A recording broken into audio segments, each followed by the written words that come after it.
Assalamualaikum warahmatullahi wabarakatuh. Selamat pagi semuanya. Semoga semuanya dalam keadaan yang sehat selalu ya. Oke, untuk hari ini kita akan belajar tentang Microsoft Excel untuk mengatur gimana sih caranya kita menyisipkan sel atau baris atau kolom pada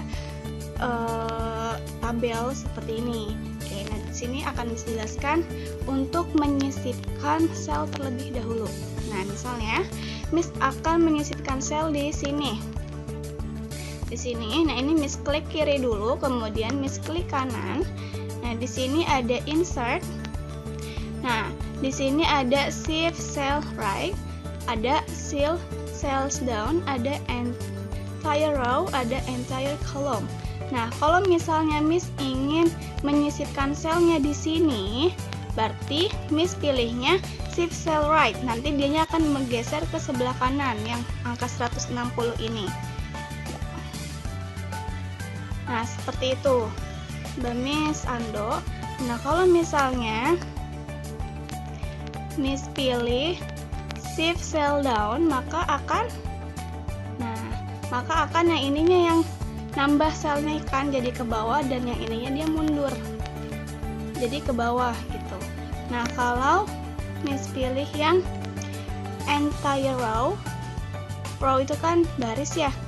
Nah, akan nambah baris.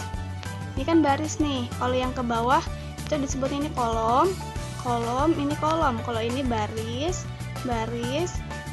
gitu ya. Oke.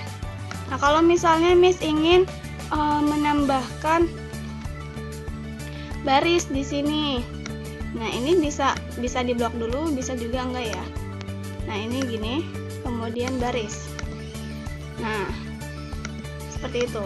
Atau kalau nggak diblok juga nggak apa-apa. Pilih di salah satu kolom juga nggak apa-apa. Kemudian entire row. Oke, nah kan sama aja ya. Nah, kemudian kalau ingin menambahkan kolom, misalnya di sini, kita klik yang ini ya, jadi nanti akan nambah kolom yang ini. Insert, pilih berarti yang entire column, karena kita akan menambahkan kolom. Nah, jadi dia akan menambahkan kolomnya di sini, di kolom sebelum yang ini kan, yang tinggi badan. Nah, kalau misalnya Miss nambahin yang di sini, nah berarti nanti akan munculnya di sebelah kirinya, entire column. Nah, seperti itu, oke? Kalau misalnya di sini juga akan sama ya. Nah, seperti itu. Jadi nambahnya di sini, dia pindahnya ke kolom C gitu. Nah, jadi gitu ya untuk menambahkan sel pada sebuah tabel atau menambahkan baris atau menambahkan kolom. Jadi kurang lebih seperti tadi yang sudah Miss jelaskan.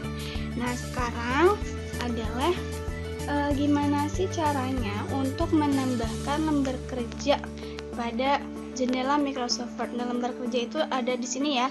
Ada sheet 1, sheet 2, sheet 3. Nah, ini disebutnya lembar kerja. Jadi ada 3 lembar kerja pada tampilan jendela Microsoft Excel ya. Microsoft Excel. Nah, ini bisa kita tambahkan. Jadi sheet 4 gimana caranya? Tinggal kita klik. Nah, jadi nambah sheet 4, kemudian nambah sheet 5, kemudian nambah sheet 6 dan seterusnya kalau ingin ditambahkan. Kemudian kita juga bisa menghilangkan. Tinggal kita klik kanan, kemudian pilih delete. Nah, ini bisa kita hapus. Oke. Nah, terus tadi kan kita mengerjakannya di sheet 1 ya. Nah, kemudian ini bisa kita ganti namanya, nama lembar kerjanya. Nih, kita klik kanan, kemudian pilih rename, kemudian kita ganti. Nah, misalnya ini data tinggi badan, nggak enter deh. Nah, jadi berubah kan, jadi bukan sheet 1 lagi namanya, tapi data tinggi badan. Nah, seperti itu. Kemudian udah cukup sampai sini ya untuk materi hari ini. Nanti akan ada beberapa pertanyaan untuk lebih menguasai materi yang sudah Miss jelaskan. Oke, cukup sekian. Wassalamualaikum warahmatullahi wabarakatuh.